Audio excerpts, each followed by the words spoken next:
weligeed lama arag gabadh sidaan oo kale u jecel inay suulkeeda nuugto.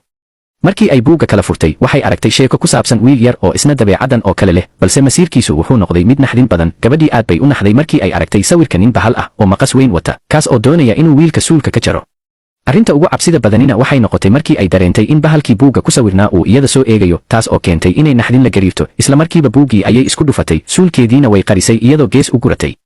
laakiin buuggii ayaa bilaabay inuu si waali ah u boodboodo. wax yar kadibna waxaa gudaha ka soo baxay bahalkii oo dhab ah, isagoo sita maqaskiisii weynaa si uu gabadha suulka uga jaro. gabadhii oo naf ka carar ah ayaa qolka ka baxday, laakiin gurigii oo dhan ayaa isbedelay oo noqday meel aan dhammaad lahayn.